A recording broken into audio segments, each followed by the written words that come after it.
Halo sobat-sobat semua, kembali lagi di channel Behold. Kali ini saya akan melanjutkan merangkum alur cerita film Pokemon Horizon. Liko dan Roy berupaya menenangkan Galarian Moltres. Setelahnya mereka mencari Nenek Liko untuk penjelasan lebih lengkap tentang Pokemon misterius. Setelah berhasil lolos dari Galarian Moltres yang mengamuk, Liko dan Roy membawa Pokemon yang terluka ke Pokemon Center untuk diberi perawatan. Di saat mereka berterima kasih kepada Suster Joy, Prof. Riede yang berhasil keluar dari tambang memasuki Pokemon Center juga. Prof. Riede memuji Kapten Pikachu atas keberaniannya, dan berhubung Charizard juga terluka, ia meminta Suster Joy untuk merawat Pokemonnya itu. Singkatnya, setelah semua Pokemon disembuhkan, Liko dan kawan-kawan duduk di bangku taman. Prof. Riede menceritakan tentang betapa kuatnya Galarian Moltres, sampai-sampai mereka sangat kewalahan hanya untuk keluar dari tambang. Liko menganggap Prof. Riede sepertinya malah senang dengan situasi seperti itu. Yang diakui Prof. Riede memang seperti itu, sangat menyenangkan menemukan lawan yang lebih kuat darinya. Dan itu menunjukkan seberapa besar ruang yang ia miliki untuk bisa berkembang. Roy juga setuju, mengutip perkataan Kabu tentang belajar dari kegagalan. Dot lalu menelpon untuk memberitahukan tentang informasi Galarian Moltres yang ia kumpulkan, yang memang diminta oleh Prof. Riede untuk menyelidikinya sebelumnya. Dot mulai memberitahukan tentang ciri-ciri Pokemon legendari yang diyakini bernama Moltres. Hanya saja ini yang dari region Galar. Pokemon itu mirip dengan yang ada di Kanto. Kalau sudah marah, tidak ada satupun yang bisa menghentikannya. Tapi masih banyak yang belum diketahui tentang Galarian Moltres.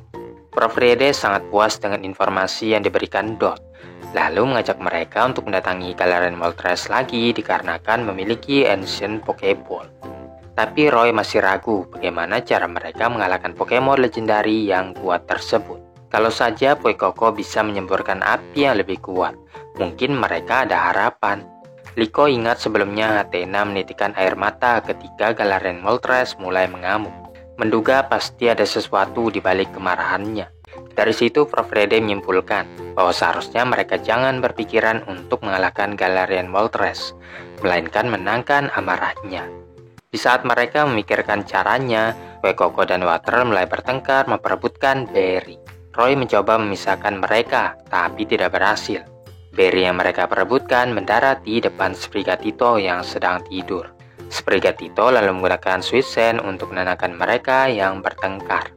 Dan ini merupakan petunjuk penyelesaian masalah.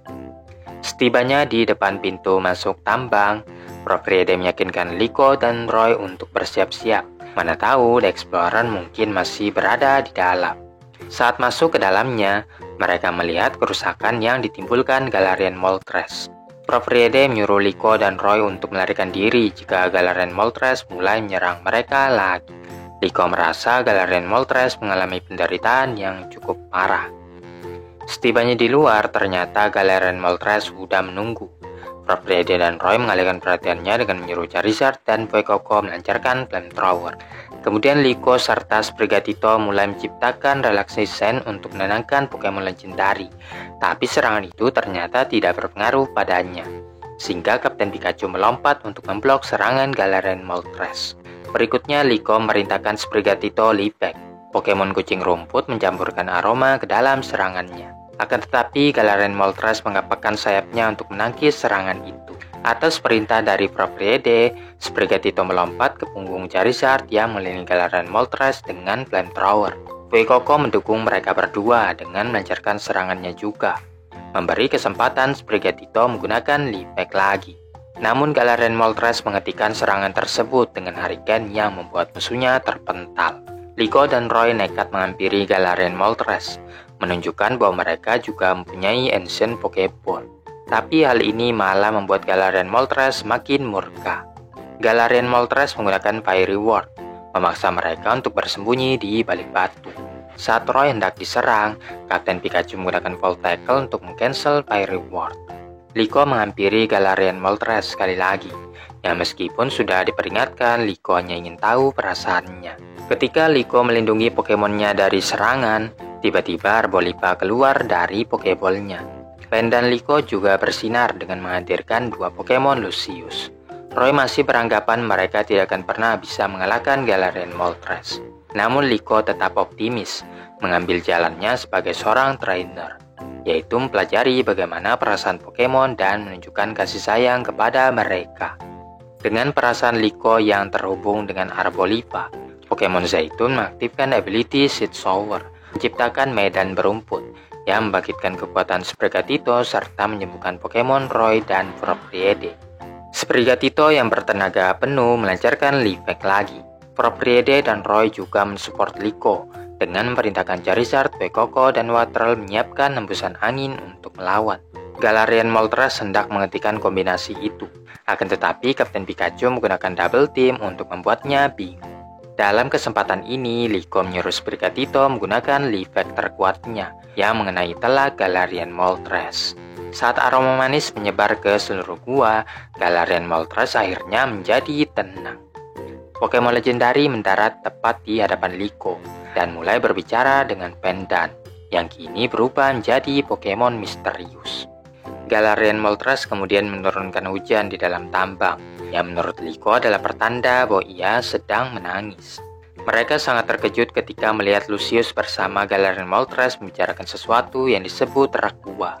Pokemon misterius menghentikan vision tersebut, selagi mereka masih bingung apa yang dimaksud rak gua. Masing-masing Pokemon legendari lalu masuk ke dalam Pokeball, yang menandakan Galarian Moltres ingin ikut bersama mereka.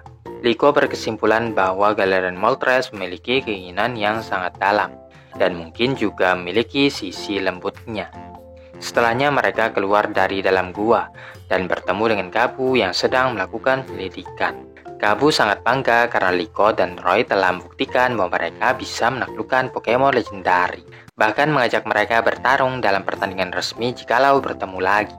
Tapi untuk Pokemon misterius masih disembunyikan oleh Propriede karena ingin menyelidiki lebih lanjut tentang Pokemon tersebut. Sementara itu, The Explorer mengawasi mereka dari kejauhan, memutuskan untuk menangkap Pokemon misterius yang dibawa Liko. Sekembalinya ke kapal Berpasagi, semuanya memandang Pokemon misterius yang muncul dari Pendan Liko, karena tidak ada satupun yang tahu. Bahkan Pokédex pun tidak memiliki data Pokemon tersebut. Setahu Liko, neneknya memberikan Pendan hanya sebagai jimat. Kalau begitu, yang bisa dilakukan sekarang hanyalah bertanya langsung kepada nenek Liko. Propriede mengajak Liko dan Roy untuk berangkat, sedangkan Kapten Pikachu diminta untuk menjaga kapal selagi mereka pergi. Sebelum berangkat, Roy mengisi tasnya dengan banyak beri sebagai bekal untuk perjalanannya. Liko menyadari Sprigatito terlihat sangat lesu, yang kalau diperhatikan ternyata Pokemon itu cemburu dengan Pokemon yang dekat dengan trainernya. Tapi setelah Liko membujuknya, Sprigatito akhirnya mau ikut juga. Setelah semuanya sudah beres, ketiganya pun berangkat. Sementara itu, Amisio menghubungi Hamber tentang misi yang dilakukannya sendiri. Amisio juga mengungkapkan cuplikan Pokemon misterius yang muncul dari Pendan yang sekarang ingin mereka tangkap. Hamber terkejut melihat Pokemon misterius itu dan menyetujui permintaan Amisio untuk melanjutkan misi mereka, yang mana targetnya itu sekarang bergerak menuju Hammerlock City. Setelah panggilannya berakhir, Hamber menghubungi eksekutif The Explorer lainnya. Spinel dan Agate terlalu sibuk pada saat itu, tapi Onix dan Sanggo menerima pekerjaan itu dan diperintahkan untuk segera berangkat ke region Galar. Di saat keduanya mulai bertengkar, Hamber mengeluarkan Dusknoir untuk menakuti mereka, sehingga Onix dan Sanggo pun menuruti perintahnya lagi. Liko dan kawan-kawan turun dari kereta, tapi masih belum tahu di mana lokasi nenek Liko. Sampai kemudian Skau Kalibi milik nenek Liko mendekati mereka, mengulang-ulang kata kastil tua, mendorong ketiganya untuk mengikutinya. Perjalanan mereka terhenti di jalan buntu, yang ternyata menyimpan jalan rahasia di belakangnya. Begitu masuk ke dalam, pintu itu menutup dengan sendirinya, sehingga The Explorer yang mengikuti mereka bertiga kehilangan jejaknya. Liko mulai menceritakan lebih banyak tentang neneknya, yang merupakan seorang petualang yang kerap memburu harta karun atau sejenisnya. Terakhir kali Liko bertemu dengannya adalah setahun sebelum diterima di Indigo Academy. Dan di saat itulah neneknya memberikan Pendan kepada Liko. Singkat cerita, mereka akhirnya tiba di depan kastil tua. Liko kemudian memanggil neneknya, dan langsung disambut oleh Arcanine. Dan setelah menyapa Arcanine, nenek Liko, Diana, akhirnya menampakkan dirinya.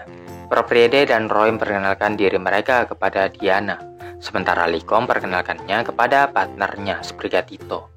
Diana memberi sedikit nasihat untuk menjaga Liko, tapi Sbrigatito ternyata tidak menyambutnya dengan ramah dan malah mencakar nenek Liko.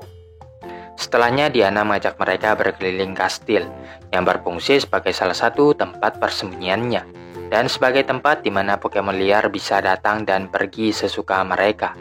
Diana mengungkapkan bahwa ia juga menjadi sasaran orang-orang jahat dan berterima kasih karena Liko telah menjaga Pendan dengan aman.